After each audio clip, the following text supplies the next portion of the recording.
이 시간 우리 같이 함께 은혜 받을 하나님 말씀은 에스겔 18장 1절로 13절을 보겠습니다. 또 여호와의 말씀이 내게 임하여 이르시되 너희가 이스라엘 땅에 관한 속담에 이르기를 아버지가 신포도를 먹었으므로 그의 아들의 이가 시다고 함은 어찌 됨이냐. 주 여호와의 말씀이니라. 내가 나의 삶을 두고 맹세하노니 너희가 이스라엘 가운데서 다시는 이 속담을 쓰지 못하게 되리라. 모든 영혼이 다 내게 속한지라 아버지의 영혼이 내게 속함같이 그의 아들의 영혼도 내게 속하였나니 범죄하는 그 영혼은 죽으리라. 사람이 만일 의로워서 정의와 공의를 따라 행하며 산 위에서 재물을 먹지 아니하며 이스라엘 족속의 우상에게 눈을 들지 아니하며 이웃의 아내를 더럽히지 아니하며 월경 중에 있는 여인을 가까이 하지 아니하며 사람을 학대하지 아니하며 빚진 자의 저당물을 돌려주며 강탈하지 아니하며 줄인 자에게 음식물을 주며 벗은 자에게 옷을 입히며 별일을 위하여 구워주지 아니하며 이자를 받지 아니하며 스스로 손을 금하여 죄를 짓지 아니하며 사람과 사람 사이에 진실하게 판단하며 내 율례를 따르며 내 규례를 지켜 진실하게 행할진대 그는 의인이니 반드시 살리라. 주 여호와의 말씀이니라. 가령 그가 아들을 낳았다 하자 그 아들이 이 모든 선은 하나도 행하지 아니하고 이 죄악 중에 하나를 범하여 강포하거나 살인하거나 산 위에서 재물을 먹거나 이웃의 아내를 더럽히거나 가난하고 궁핍한 자를 학대하거나 강탈하거나 빚진 자의 저당물을 돌려주지 아니하거나 우상에게 눈을 들거나 가증한 일을 행하거나 별일을 위하여 구워주거나 이자를 받거나 할진대 그가 살겠느냐. 결코 살지 못하리니 이 모든 가증한 일을 행하였은즉 반드시 죽을지라. 자기의 피가 자기에게로 돌아가리라. 아멘. 함께 봉독한 말씀을 통해서 우리가 심은 대로 거둠을 진리라는 제목으로 같이 은혜를 나누기 원합니다. 에스겔 선지자가 활동을 하시던 당시에 바벨론의 포로로 잡혀왔던 유다 백성들 사이에서 에레미야 선지자가 인용한 바 있던 속담 하나가 아주 열화처럼 유행하고 있었습니다. 그것은 오늘 본문 말씀 2절 중반에 보시면 아버지가 신포도주를 먹었으므로 그의 아들의 이가 시다 함은 어찌 됨이냐 라는 그런 말씀이었습니다. 자, 이와 같은 속담이 유대 포로인들 사이에 포로인들 사회 가운데 유행을 하게 된 이유는 자신들이 멸망을 당하고 포로가 된 것은 과거 자신들의 조상들의 죄의 값 때문이라고, 그리고 결국 그로 인해 현재 자기 자신들이 애매히 고난을 받는 것이라고 그렇게 생각을 했습니다. 하지만 에스겔 선지자는 그 사람들의 그와 같은 생각은 잘못된 것임을 지적을 하셨습니다. 그래서 에스겔 선지자는 오늘 본 말씀을 통해 하나님의 심판의 부당성을 논하는 백성들을 향해서 그에 대한 답변으로 그렇지 않습니다. 사람들은 각자 자기가 심은 대로 거둔다는 영적 진리를 그들에게 깨우쳐 주었습니다. 그리고 사람들은 각자 자기가 선악간에 행한 행위에 대해서 누구든지 책임이 자기에게 있음을 분명하게 그분은 교훈을 하셨습니다. 자, 그러므로 우리는 누구든지 우리의 자신을 돌아보면서 잘못된 부분이 있다면 회개하고 우리가 돌이키는 겁니다. 그럴 때 비로소 그 사람에게는 하나님의 은혜와 축복이 임합니다. 절대로 다른 사람 때문에, 누구 때문에 라고 우리는 하지 않아야 합니다. 성경에 보시면 하나님은 이스라엘 민족과 함께 거룩한 언약을 맺으셨어요. 하지만 궁극적으로 각 개인이 그 언약에 어떻게 응답을 하느냐에 따라서 하나님의 구원과 심판과 축복이 결정이 되었다는 사실입니다. 저는 이 진리는 지금도 동일하다고 믿습니다. 그러므로 저와 우리 노스캐롤라이나 한인교회 성도 여러분들께서는 모든 사람들이 각자 자기가 행한 바대로 하나님 앞에서 축복과 심판을 받는다는 사실을 기억하시고 우리는 깨달으면서 우리 남은 세계 동안 어떻게 내가 신앙생활을 해야 하는지 항상 이 부분에 우리가 조심하면서 또한 우리를 늘 살펴가는 저와 여러분들의 남은 인생의 삶이 되실 수 있기를 소망합니다. 첫째, 모든 사람들은 환경과 조건을 탓해서는 안 됩니다. 사람들은 자신의 불신앙적인 삶을 지적받을 때 대체적으로 뭐라고 하냐면 조상 때문에, 아니면 환경이 이래서, 또는 내 조건이 이래서, 기타 등등 모든 것을 어떤 탓으로 돌리는, 그 탓하는 것으로 돌리는 그런 경향이 많이 있습니다. 에스겔 선지자가 활동할 당시에 바벨론에 포로된 유다 백성들이 그랬습니다. 아비가 신포도를 먹었으므로 아들의 이가 신이이다 라고 기말합니다. 즉 그들의 조상들의 죄 때문에 오늘날 자신들이 이처럼 고난을 당한다고 이야기하는 겁니다. 하지만 에스겔 선지자는 결코 너희가 말하는 것처럼 그렇지 않다는 겁니다. 오늘 본문 4절에 보시면 모든 영혼이 다 내게 속한지나 아버지의 영혼이 내게 속한같이 그 아들의 영혼도 내게 속하였나니 범죄하는 그 영혼은 죽으리라 라고 말씀하시면서 모든 영혼, 즉 모든 인생은 다 하나님께 속한 바가 되어 동등한 존재로서 공평한 원리에 의해서 취급이 된다고 하나님이 그렇게 말씀하셨습니다. 그렇습니다. 사람들은 누구나 조상과 환경과 조건에 상관없이 죄를 행하는 영혼은 죽고 또한 의를 행하는 영혼은 그 영혼이 삽니다. 에스겔 선지자가 이 사실을 어떻게 말씀하는지 한번 볼게요. 오늘 본문 10절로 13절에 보시면 이렇게 말씀합니다. 가령 그가 아들을 낳았다 하자.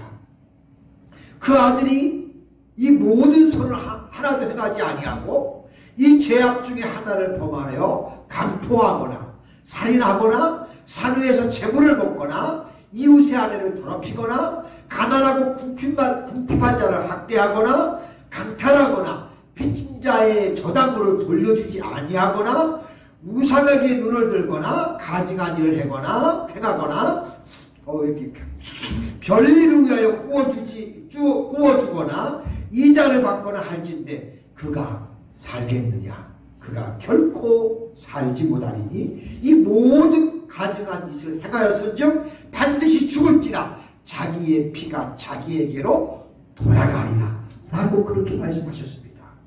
자, 에스겔 선지자가 하신 말씀, 이것이 사실 하나님의 법이라는 사실입니다. 이번에 반대로요, 14절로 17절에 보시면 또 가령 그가 아들을 낳았다 하자.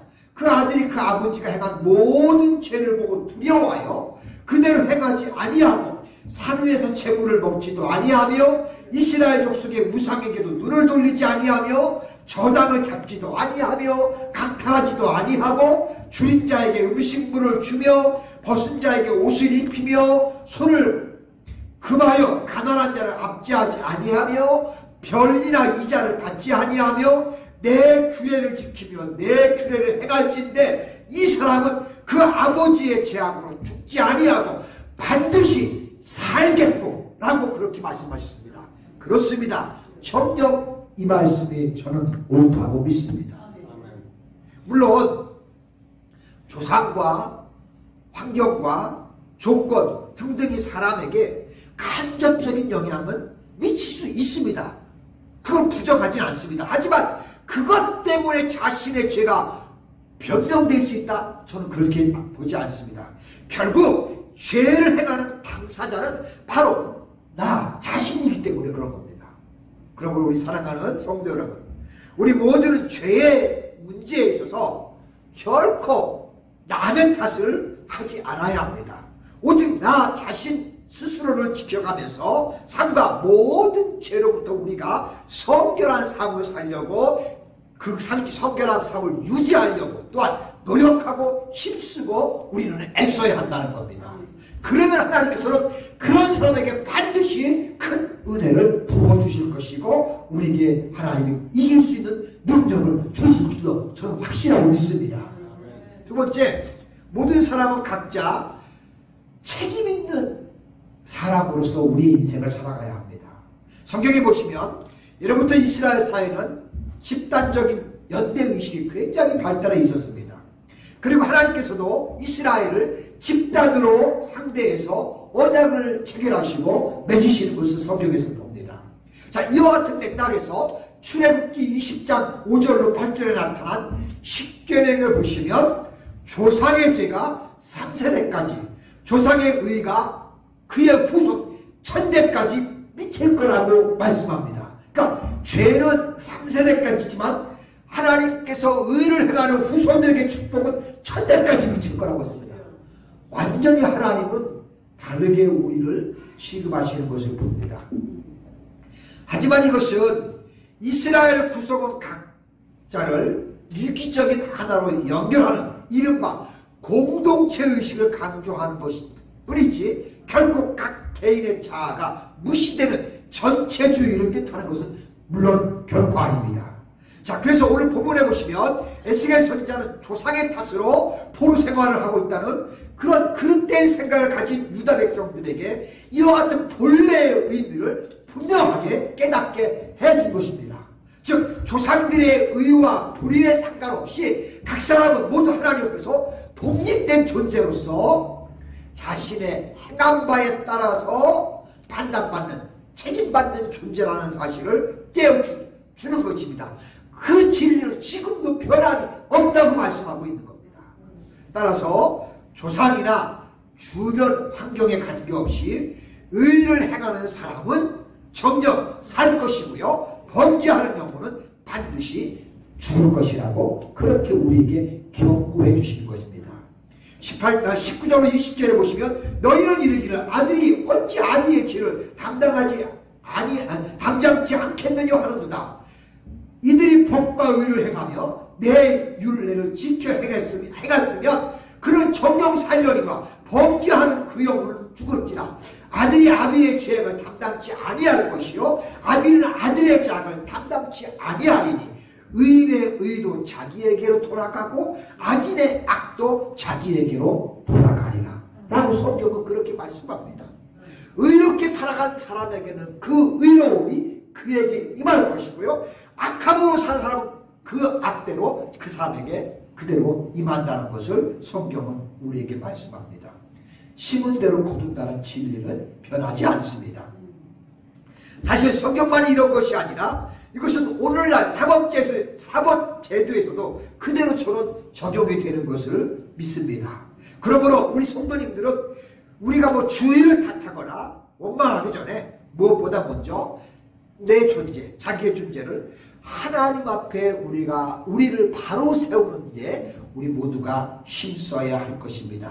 그리고 자기가 행하는 바는 그 누구의 탓도 아니라 바로 나 스스로에게 책임이 있다는 것, 이것을 매일매일 기억하면서 우리는 신앙의 삶을 매 순간순간 살아가야 할 줄로 믿습니다.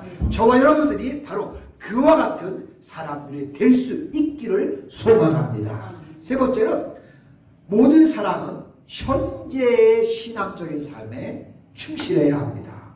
자, 자신의 행한 바 의와 불의에 따라 각자의 하나님 앞에 판단받는다는 사실을 강조한 후에 에스겔 선지자는 그러한 복의 원리를 초월하는 은혜의 원리를 다시 한번 제시합니다. 곧 신앙의 삶에 있어서 과거의 죄인은 영원한 죄인이거나 반대로 과거의 의인은 영원한 의인일 수 없다는 사실을 교훈합니다. 자, 먼저 21절로 22절에 보시면 악인이 만일 그 행한 모든 죄에서 돌이켜 떠나 내 모든 율례를 지키고 법과 의를 하면 정녕 살고 죽지 아니할 것이라. 아멘. 그렇죠? 그 범죄한 것이 하나도 기억됨이 되지 아니하니 그 행한 의로 인하여 살리라. 이게 하나님의 말씀입니다. 아멘. 그래요. 그러면서 23절에 보시면 나 주 여호와가 말하노라 내가 어찌 악인의 죽는 것을 조금인들 기뻐하랴. 그가 돌이켜 그 길에서 떠나서 사는 것을 어찌 기뻐하지 아니하겠느냐 라고 하셨습니다. 즉 과거의 죄악은 진실된 회개를 통해서 얼마든지 용서받을 수 있는 은혜의 원리를 하나님 우리에게 강조해 주셨습니다. 그래 우리의 죄에 대해서는 회개하면 하나님이 그 모든 죄를 용납하시는 이런 은혜의 축복이 우리에게 있습니다. 이와 반대로 24절에 보시면 만일 의인이 돌이켜 그 의에서 떠나서 범죄하고 악인이 행하는 모든 가증한 일대로 행하면 살겠느냐? 그 행한 의로 인하여 그는 죽으리라 라고 이렇게 말씀하시며 과거의 율법을 쫓아 살던 의인이라 할지라도 오늘 내가 살아가는 삶의 현재의 순간에 타락하고 죄악 중에 처해 있다면 그는 지금 그 죄로 인해서 죽을 거라고 하나님은 말씀하고 있습니다. 현재 매 순간순간이 우리가 하나님과의 족정과 1대1을 놓치지 않고 우리는 매 순간 그렇게 살아가야 하는 것입니다. 저는 이거에 대해서 가만히 생각해 봅니다. 이 판결, 하나님의 판결이 과연 어떤 것일까? 저는 공평하다고 믿습니다. 왜냐하면 모든 사람에게 공의, 회개의 문이 다 활짝 열려있기 때문입니다. 그런즉 죄에 대한 하나님의 심판의 원리는 불변이지만 다만 하나님께서는 당신의 풍성하신 국률에 쫓아서 한 사람이라 할지라도 그 사람이 죄에 대해서 돌이키고 회개하고 그런 삶을 살기를 간절히 원하시기 때문에 과거에 지은 죄를 회개하는 사람에 대해서는 그 죄에 대해서 묻지 않고 언제나 크신 은혜를 베푸시는 분이 우리 하나님이라는 사실입니다. 저는 이와 같은 하나님의 사랑에 대해 이것은 우리의 감사와 찬송의 제목이라고 믿습니다.